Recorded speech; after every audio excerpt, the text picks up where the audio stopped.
Hi everybody, my name is Christian Alaman, and today I will be telling you the story about my friend Gail in the final moments of her life before she passed.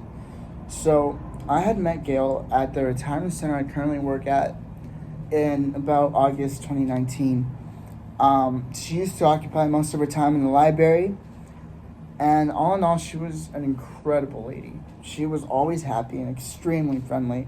The first time I had walked into the library, she was like, "Come on in, just take a seat." And we talked, and she's one of those people who, if you talk to, you could just, like that, instant connection, you know?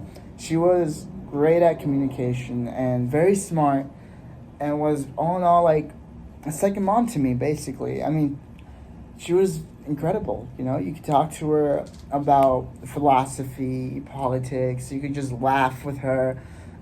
She was just a great lady.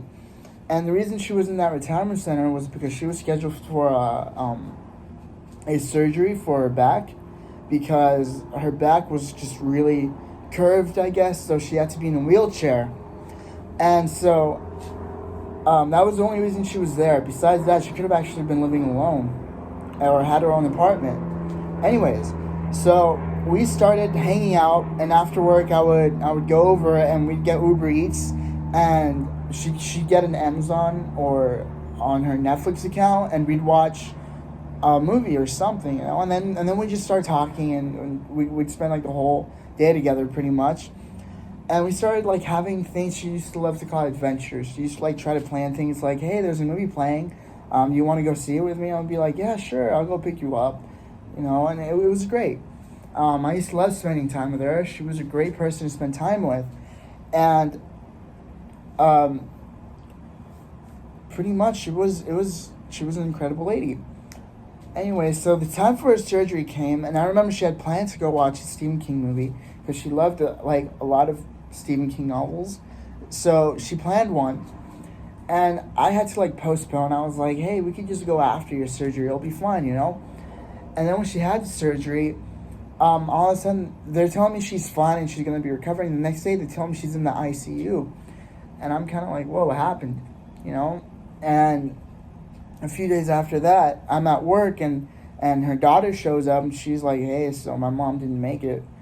And I'm like, "What?" You know, and this whole time I had believed that she was going to make it, because I was like, she's not going to leave me. She's a fighter. We have all these adventures planned. There's no way she's going to die on me, you know? And she ended up passing. And what I learned from this was to cherish every moment you have, you know, because I did not expect her to pass so suddenly. And I'm just glad that I got to meet her, and that we got to have all those adventures, go to the movies. I took her to Denny's sometimes. I used to go to Walmart with her shopping. And I was just really, really grateful I got to spend that time with her before she passed. And I learned that life goes on.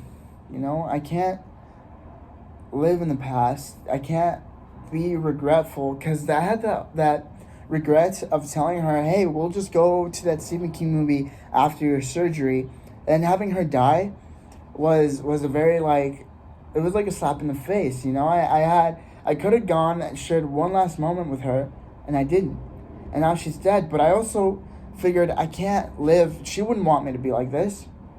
No, she'd want me to like move on and be happy. She used to tell me that if I ever felt a squeeze on my shoulder, it meant that it was her telling me everything was going to be fine.